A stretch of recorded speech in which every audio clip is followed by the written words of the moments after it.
Jean-Louis Montagu, on se retrouve, bonjour. Et bonjour Monsieur Gadot, ça devient une habitude C'est maintenant. ça, absolument. Et nous avons en ligne, On remercie aussi les auditeurs, bien sûr, qui sont restés fidèles qui depuis, nous sont fidèles et qui peuvent nous suivre en podcast sur notre site internet depuis bientôt 40 émissions. libertéfm.fr. Absolument, avec l'histoire de Ribérac, du Ribéracois et de son patrimoine, ses légendes, etc.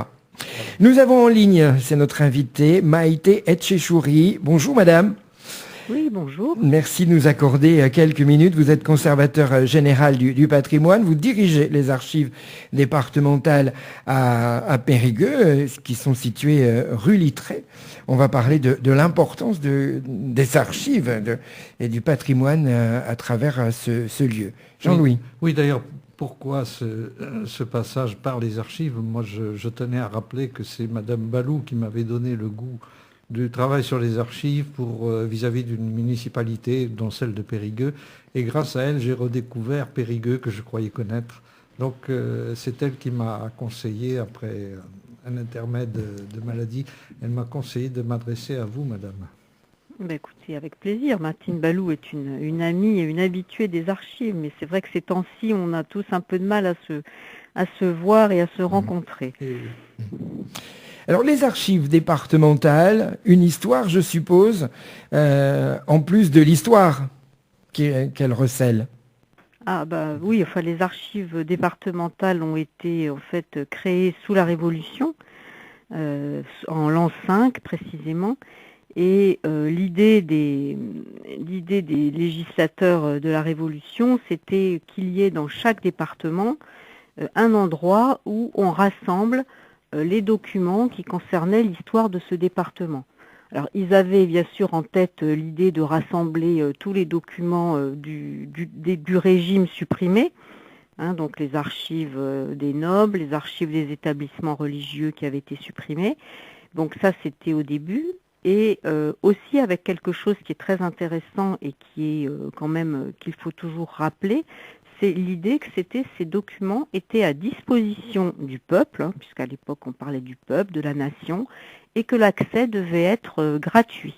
Donc un accès ouvert et gratuit, et c'est toujours le cas à l'heure actuelle dans les archives départementales. L'accès est ouvert à toute personne, du moment qu'elle a évidemment une recherche à mener, et l'accès est gratuit. Il n'y a pas on ne paie pas de carte de lecteur, il n'y a pas de droit d'inscription, et il n'y a pas besoin d'avoir une recommandation ou d'être introduit. Ah, ça c'est intéressant. D'où viennent les archives que vous possédez? Enfin, quand je dis vous possédez, c'est les archives départementales, bien sûr, c'est pas vous personnellement. Oui. Eh bien, écoutez, elles viennent d'abord des institutions administratives qui sont implantées dans le département.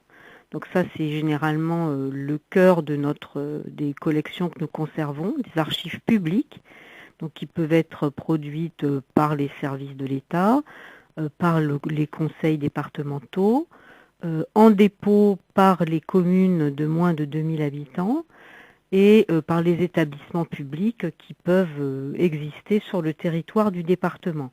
Nous avons forcément un ressort purement territorial et limité au département de la Dordogne. Et à côté de ces collections, hein, qui sont quand même assez, qui représentent, on va dire, la plus grande majorité de ce que nous conservons, nous avons aussi des archives privées qui entrent par voie de don ou par voie de dépôt. Et nous achetons aussi un certain nombre de documents qui peuvent être des documents d'archives ou des petits fonds d'archives privés, des livres. Nous avons une bibliothèque historique et administrative qui est quand même assez importante. Nous achetons aussi des cartes, des plans, des photographies, des cartes postales. Donc vous voyez, quelque chose, des collections assez variées. Et également, nous avons toute une collection d'imprimés, donc de presse locale bien sûr, et parfois on essaie aussi de collecter tout ce qui est bulletins municipaux, et à une certaine époque, quand ça existait encore, les bulletins paroissiaux, de façon à avoir un ensemble documentaire le plus riche et le plus varié possible, pour pouvoir ensuite, bien sûr, proposer aux lecteurs qui veulent écrire l'histoire de leur commune, de leur famille, etc. Très intéressant. D'ailleurs, personnellement, je dois l'avouer, j'ai été un habitué des archives départementales pendant plusieurs années pour ma généalogie au début. Oui. Et ensuite, pour m'intéresser à la vie, en particulier, j'avais trouvé une chose étonnante qui s'appelle le bulletin statistique du Périgord, où on trouve tout, par exemple sur Ribérac, tout rue par rue, on trouve Oui. C'est l'équivalent d'un annuaire, mais qui remonte au siècle dernier, qui est très très intéressant. Oui. Quelles sont on les a mis en ligne récemment, oui. Quelles sont les plus anciennes archives que vous possédez? Alors, il se trouve que le plus ancien document des archives de la Dordogne n'est pas un document d'archives au sens strict, c'est un manuscrit qui provient de l'abbaye de Cadouin et qui est daté, selon les spécialistes, entre le Xe et le XIe siècle. Donc c'est un manuscrit à l'usage des moines de l'abbaye de Cadouin. Qui est consultable par le public? Plus maintenant, tous ces manuscrits ont été numérisés et ont été mis en ligne, où on peut les consulter sans risque d'aggraver leur état plus qu'il ne l'est déjà. Alors c'est vrai, puisque vous parlez de numérisation, vous avez maintenant une grande partie du fonds ou une partie qui est accessible en ligne. Oui, alors je vous dirais, ce n'est pas une grande partie, c'est une petite partie. Parce qu'en fait, les archives à l'heure actuelle, on doit conserver entre 24 et 25 kilomètres linéaires de documents. Et les documents numérisés représentent, on les chiffre en nombre d'images. Donc à l'heure actuelle, on a à peu près entre 8 et 9 millions de vues numérisées, donc tout document confondu, que ce soit des registres d'état civil, des registres de dénombrement de la population, des cartes, des plans, comme je le disais tout à l'heure.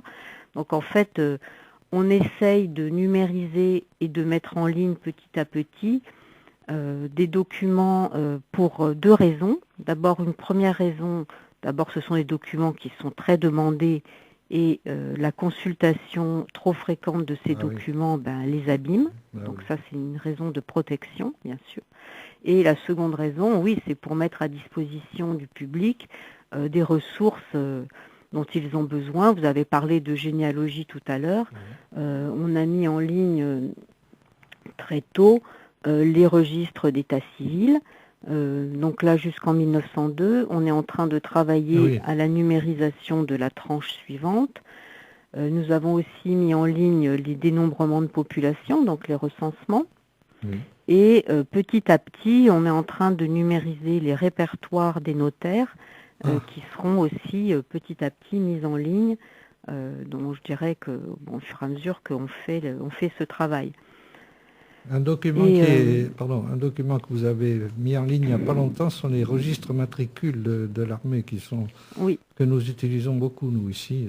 Oui, ça c'était effectivement en lien avec la commémoration de la guerre de 14-18. La plupart des services d'archives français ont numérisé les registres matricules. Nous les avons même indexés, donc on peut faire une recherche en partant du nom de la personne.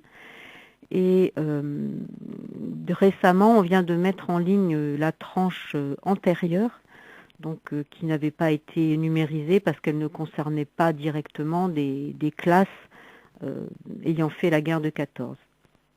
Et on doit signaler que ça c'est gratuit, parce qu'il y a eu une époque, il y avait une petite querelle, savoir s'il fallait payer ou pas. J'étais aux archives de Charente, par exemple, il fallait payer sa photocopie. Enfin, c'était... les photocopies, on les fait toujours payer, nous, mais si vous voulez, en revanche, l'accès au site internet, il y a guère eu que 2 ou 3 départements qui, à un moment donné, avaient envisagé de faire payer. Maintenant, je crois que ça n'existe plus. Voilà. C'est bon à savoir. De toute façon, en Dordogne, il n'en a jamais été question. Voilà. Vous avez aussi, on a l'occasion de visiter lors des journées du patrimoine vos ateliers qui sont assez remarquables en sous-sol. Vous avez des activités de conservation, de remise en état, de rénovation de documents ou de... Oui, parce qu'en fait, les archives, on voit beaucoup maintenant les documents numérisés, donc on a du mal peut-être à imaginer que 24 km linéaires de documents d'archives, c'est des questions matérielles qui se posent. Comment est-ce qu'on conserve un registre en bon état? Comment est-ce que des documents, des liasses de notaire, comment est-ce qu'on les conserve en bon état, à l'abri de la poussière, à l'abri de la lumière. Donc tout ça, ça fait partie de nos tâches, hein, la conservation matérielle. Et aussi, bien sûr, quand les documents sont en mauvais état et que on veut prolonger leur vie et pouvoir, on va dire, préserver l'information qu'ils contiennent encore, donc là, on rentre dans des questions qui s'appellent la restauration. Donc la restauration, on en fait un petit peu sur place, effectivement, dans un atelier qui est aménagé à cet effet, et nous en faisons faire aussi par des partenaires extérieurs, parce qu'on ne peut pas tout faire en interne, hein, c'est pas possible. Effectivement. Donc c'est vrai que le métier d'archiviste, c'est un métier assez complet. Vous avez de la conservation matérielle, donc ce que nous appelons la conservation préventive, mettre à l'abri, protéger, faire durer le plus longtemps possible, avec son corollaire la restauration. Et après, il y a tous les aspects de classement, de mettre à disposition du public des inventaires qui décrivent les documents. Et enfin, la partie émergée de l'iceberg, la communication en salle de lecture et sur le site internet par le biais de la numérisation, et l'animation culturelle ou la valorisation par les expositions, par aussi des activités numériques en ligne qui s'adressent aussi d'ailleurs aux scolaires, hein. Il y a tout un pan de notre activité qui est tourné vers les scolaires. Et puis jusqu'ici, une activité de publication avec une revue qu'on espère pouvoir continuer. Oui, avec 4 ou 5 numéros par an, je me rappelle. On en était à 2 ces dernières années, mais c'est vrai que ça devient difficile. Mais il y avait des documents très très intéressants, j'en ai gardé. Est-ce qu'il y a un profil type parmi celles et ceux qui font des recherches aujourd'hui aux archives départementales de la Dordogne ? Alors, on vient d'avoir d'ailleurs très récemment une enquête qui a été diligentée par notre service de tutelle au ministère de la Culture sur les pratiques des internautes qui fréquentent les sites d'archives. Donc, je vous étonnerai pas en vous disant que les gens qui fréquentent les sites, mais aussi qui viennent en salle de lecture, sont plutôt des gens qui sont, on va dire, retraités, hein, mais qui s'intéressent à l'histoire de leur famille, principalement. Donc la généalogie a toujours le vent en poupe, mais on a aussi des personnes qui, plus largement, s'intéressent à l'histoire de leur commune ou à l'histoire de leur maison, et ou à des questions plus transversales, comme par exemple la justice au XIXe siècle, ou des choses comme ça. Et je dirais qu'on a la chance d'avoir en Dordogne un concours de monographie communale qui s'appelle Clocher d'Or, que nous supportons et soutenons très largement, et qui, je pense, incite pas mal de personnes à se pencher sur l'histoire de ce qui les entoure, donc pas uniquement leur propre famille, mais l'histoire de leur canton, de leur commune.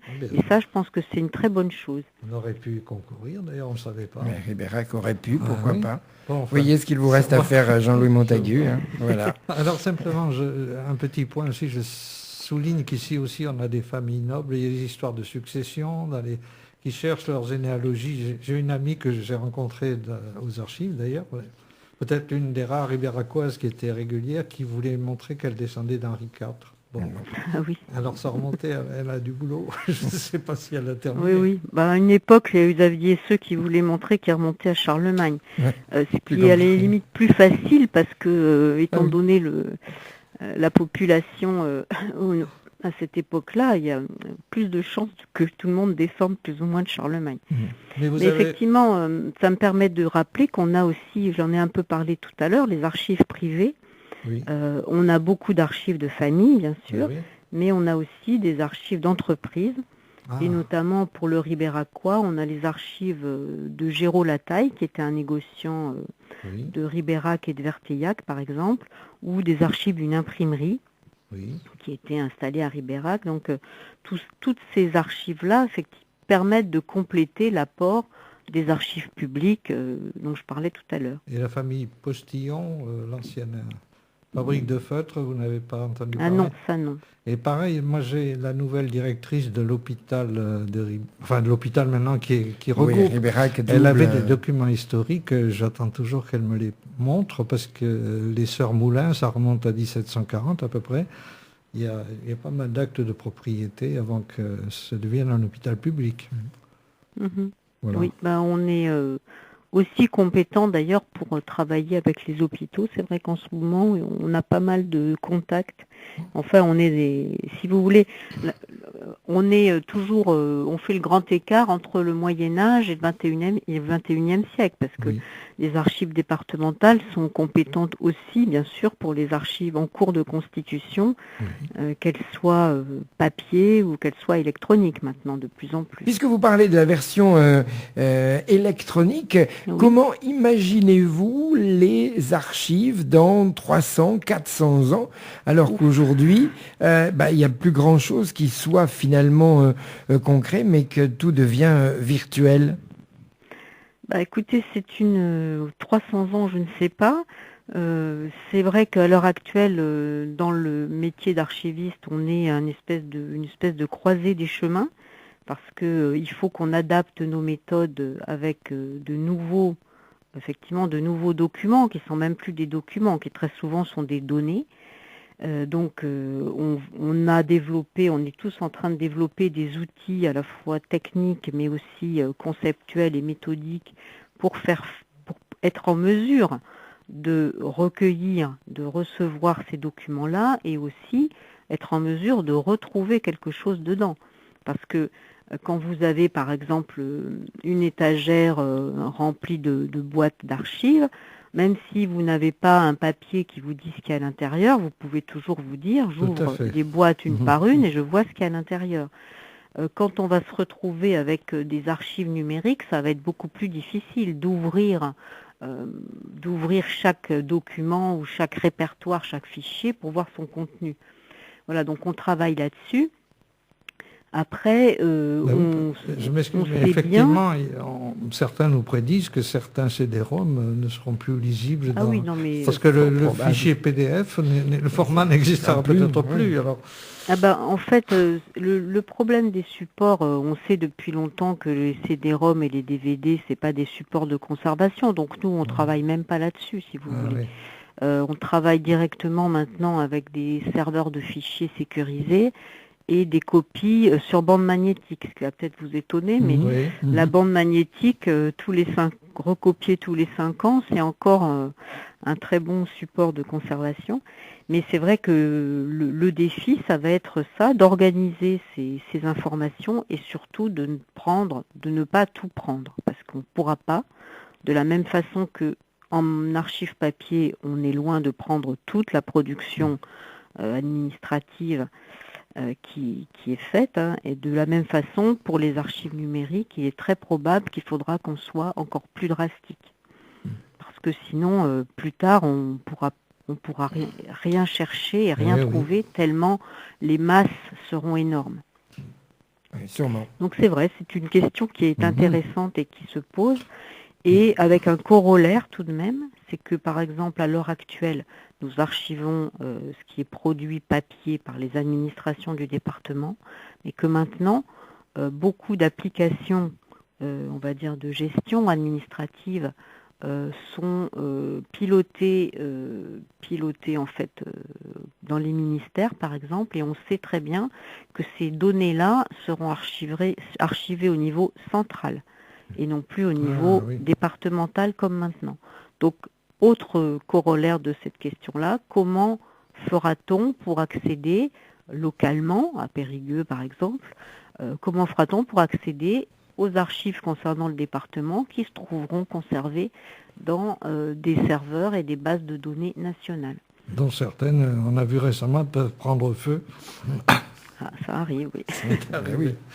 Bon, mais je pense qu'on a déjà fait un premier tour de piste, Monsieur Gadot. Absolument. C'était intéressant et passionnant. Ah oui, presque complet, parce qu'il y en a encore quelques petites questions, donc on peut donner rendez-vous peut-être pour une autre prochaine émission avec vous. Merci beaucoup, Maïté Etchechouri, en tout cas. Avec plaisir. Au revoir. Au revoir.